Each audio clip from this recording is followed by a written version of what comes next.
अकेलापन क्यों महसूस होता है? यहाँ पर प्रश्नकर्ता आचार्य जी से सवाल करता है। आचार्य जी, मैं सांस भी लेता हूँ तो हवा शरीर के अंदर जा रही है, हवा कोई और है, ऐसे में तो मैं कभी अकेला हो ही नहीं सकता। आचार्य जी कहते हैं, सांस किसके अंदर जा रही है? प्रश्नकर्ता, शरीर के अंदर जा रही है। आचार्य जी, तो शरीर तो अकेला हो ही नहीं सकता। प्रश्नकर्ता, तो अगर मैं कहूँ कि मुझे अकेले रहना पसंद है तो सबसे पहले तो मैं खुद से ही झूठ बोल रहा हूँ। आचार्य जी, उससे पहले तुम और बड़ा झूठ बोल चुकी हो कि तुम शरीर हो। पहले खुद ही परिभाषित करते हो कि मैं शरीर हूँ और हवा मेरे साथ है, फिर कहते हो कि इससे सिद्ध होता है कि मैं कभी अकेला नहीं हो सकता। जो तुम्हारे पूरे तर्क का आधार है, पहले उसको तो परख लो। शरीर कभी अकेला होता है क्या? आचार्य जी, शरीर कैसे अकेलेपन की बात तुम्हें दिखाई पड़ रहा है? किसकी बात कर रहे हैं? करोड़ जीवाणु अभी शरीर पर चिपके हुए हैं। चलो, शरीर तो तुम धो भी दो, तुम्हें पता है तुम्हारी आंतों में कितने करोड़ जीवाणु निवास करते हैं? तुम पूरा एक शहर हो, एक देश हो, तुम्हारे भीतर करोड़ों की जनसंख्या बैठी हुई है। तुम अकेले कहाँ से हो गए? शरीर कैसे अकेला हो जाएगा? तुम्हारे भीतर एक घनी जनसंख्या बैठी हुई है। शरीर न ही अकेला होता है, न ही दुकेला होता है। जब अकेलेपन की बात आती है तो वहाँ पर शरीर के आयाम की बात नहीं की जा रही। मन अगर भीड़ से घिरा हुआ है तो मन अकेला नहीं है। मन पर अगर हावी है कुछ भी तो मन अकेला नहीं है। प्रश्नकर्ता, वह चाहे कुछ भी हो। आचार्य जी, हाँ, कुछ भी। प्रश्नकर्ता कहता है, आचार्य जी, अगर केंद्र मन के ऊपर है तो उस समय हम कह सकते हैं कि मन अकेला है। आचार्य जी, मन में जितनी बातें उथल पुथल मचा रही हैं तुम उतने घिरे हुए हो। बात इतनी सीधी सादी है। यहाँ बैठे हुए हो, सिर्फ कुछ लोग हैं आसपास। स्थूल नज़र से देखोगे तो कहोगे यहाँ मैं एक छोटी सी भीड़ का हिस्सा हूँ।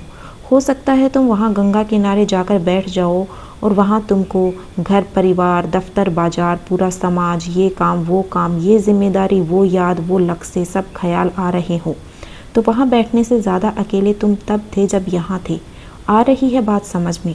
यहाँ बैठे हो तो देखने से ऐसे लग रहा है कि एक दल में हो, लेकिन यहाँ पर अगर चुपचाप हो, शांत हो तो यहाँ ज़्यादा अकेले हो। जो लोग कहते हैं साहब हमें अकेले रहना पसंद है, वो अक्सर सबसे ज़्यादा भीड़ में जी रहे होते हैं, क्योंकि उनके पास एक पूरी भीड़ होती है अपनी सिर की तरफ इशारा करते हुए, और वो उससे इतने घिरे होते हैं क्योंकि उससे बाहर निकलने का मौका ही नहीं है। पहले ही भीड़ में हो तो और लोगों को वह अपने जीवन में प्रवेश ही नहीं दे पाते। अब कमरे में बैठे हुए हैं और उनके साथ 18 लोग हैं। कहाँ पर? यहाँ पर, अपने सिर की तरफ इशारा करते हुए। तो कमरे के बाहर जो है वह उनसे मिलेगा ही नहीं। फिर वो क्या कहेंगे? मुझे अकेले रहना पसंद है। अरे, तुम्हें अकेले रहना पसंद नहीं है। तुम भीड़ से इतना घिरे हुए हो कि अब तुम किसी से मिल ही नहीं पा रही। तुम्हारे पास जगह ही नहीं है। ज़्यादातर यह जो अकेलेपन के अनुयायी होते हैं वह यही होते हैं। प्रश्नकर्ता, तो यह कैसे पता चलेगा कि मुझे अकेले रहना पसंद है या नहीं? मैं किस मोड़ में हूँ?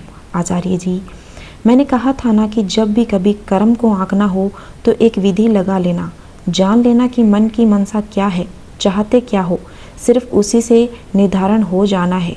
जो तुम्हारा लक्ष्य है वही तुम्हारा केंद्र है। दोनों एक साथ चलते हैं बिल्कुल। जो तुम चाह रहे हो वहीं से चाहत उठती है। जो करने जा रहे हो उसी ने पहले आकर तुम्हें कर्म को ऊर्जा दी है। तुम भागे जा रहे हो किसी लड़की से मिलने। शारीरिक तौर पर तो ऐसा लगेगा कि अभी मानो भविष्य में कुछ देर के बाद हुआ यह कि उसने पहले तुमको अपनी ओर आकर्षित किया है, तुमको अपनी ओर बढ़ाया है। उसने पहले तुम्हारे ख्यालों में आकर के तुम्हारे पाँव को ऊर्जा दी है। पहले वह तुम्हारे भीतर आई, यानी मन के भीतर। अब तुम उसकी ओर शारीरिक रूप से भाग रहे हो। तो जो तुम्हारा लक्ष्य होता है वही तुम्हारा केंद्र होता है। लक्ष्य को पकड़ लो, केंद्र को जान जाओगे। प्रश्नकर्ता, आचार्य जी, जो लोग अपने लक्ष्यों को निर्धारित करके चलते हैं क्या वह केंद्रित होते हैं?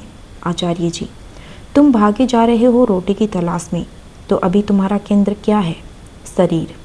क्योंकि रोटी किसको चाहिए? शरीर को। तो जो लोग रोटी के लिए बहुत तड़पते हैं वह समझ जाएं कि उनके केंद्र में क्या बैठा हुआ है, शरीर भाव।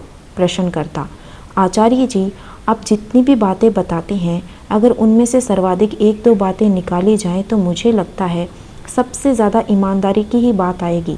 तो ईमानदारी जो शब्द है जिसको अन्य तरीक़ों से हम प्रयोग करते हैं, यह वो ईमानदारी तो है नहीं जो आमतौर पर प्रयोग में आती है कि 100 रुपये लिए तो 100 रुपये लौटा दिए। तो मुझे धीरे धीरे कुछ दिनों में यह बात खुली कि ईमानदारी होती क्या है। समझ को कार्य में परिणित करो, परंतु वह बहुत ऊर्जा मांगती है। वास्तव में मैं यह पूछना चाह रहा हूँ कि ईमानदार रहना इतना मुश्किल क्यों है? आचार्य जी, वह ठीक उस वजह से मुश्किल मालूम पड़ता है जिस वजह से तुम कह रहे हो 1-2 सारगर्भित बातें। जब तुम कह रहे हो कि सारी बातों में से 1-2 बातें सारगर्भित हैं, तो तुम देख रहे हो कि तुम क्या कर रहे हो। तुम अपने ऊपर जिम्मेदारी ले रहे हो कि शब्दों के इस झुंड में से 1-2 बातें अपने लिए चुनूंगा। वह मेहनत करनी पड़ेगी ना। अब अपनी ही बुद्धि पर निर्भर हो गई, लगा दी अकल। जितना अपने ऊपर लोगे उतना मुश्किल होता जाएगा। प्रश्नकर्ता: कुछ ऐसे क्षण भी होते हैं जब मन यह तर्क रखता है कि क्यों ईमानदार रहें। आचार्य जी: अच्छी बात है कि मन यह तर्क रखता है क्यों। तो जितनी शक्ति हो उसका पूरा इस्तेमाल करके उत्तर दो ना। ऐसा नहीं है कि तुम जानते नहीं, जैसे यह बता रहे हो कि मन सवाल करता है क्यों, वैसे ही यह भी बताओ कि जब मौजूद है सवाल हमें बता देते हो, जवाब भी तो बता दो। नहीं तो सिर्फ सवाल ही क्या, जो बात करके समस्या मात्र को प्रोत्साहन देता है। समस्या बता दूंगा और समाधान जो मेरे सामने है उसको छुपा दूंगा। प्रश्नकर्ता: सवाल जो मन का होता है वह यह होता है कि ईमानदार क्यों होना है। ईमानदार है जो बुला रही है, ईमानदारी बुला रही है, कुछ करना है, लेकिन वह इस सिस्टम को तोड़ रही है। मन कहता है ठीक है, रहने देते हैं ना, लेकिन आप कह रहे हो कि उसको जवाब भी दो। वह जवाब बहुत ज़रूरी होता है, लेकिन वह बहुत धीमा होता है, और जो सवाल होता है वह बड़ा ही स्थूल होता है कि ऐसा क्यों होना है। आचार्य जी, जो यह धीमा जवाब होता है ना, वह सवाल के ऊपर का होता है। अंतर नहीं पड़ रहा कि उसकी आवाज़ कितने जोर की है।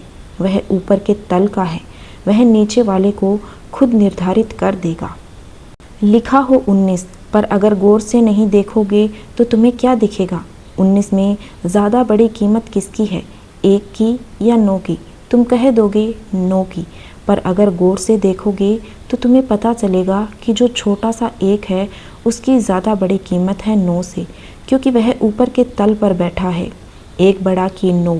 तुम कह दोगे 9। बात गलत है। उस छोटे से 1 की वो किसी बहुत बड़े का सहारा लिए बैठा है, उसे सुनने का सहारा है। जब 1 को सुनने का सहारा मिल जाता है तब वह 9 से बड़ा हो जाता है। इसीलिए सुनने के करीब जाना चाहिए। और इसमें कोई है बात नहीं हो गई। वहाँ सिर्फ एक नदी थी। अगर सिर्फ एक नदी थी और उसमें छप छप कर रहे हो, गोते खा रहे हो, तो वह भी अपने आप में पवित्र बात है। उसमें भी एक पवित्रता है। सेक्रेडनेस यही नहीं होती कि जाकर आरती उतार रहे हो और कह रहे हो माँ गंगा, माँ गंगा, जल के साथ आनंद में हो। यह अपने आप में बड़े प्रेम और सम्मान की बात है। उसके लिए कोई मंत्र नहीं है, पढ़ते पढ़ते कोई पूजन नहीं करना पड़ता। आनंद अपने आप में एक पूजन है। लाइफ रिलेटेड मोटिवेशन थ्योरीज़ के लिए आप हमारे चैनल को सब्सक्राइब कर सकते हैं। नेक्स्ट स्टोरी के लिए कमेंट करें नेक्स्ट पार्ट। Thank you.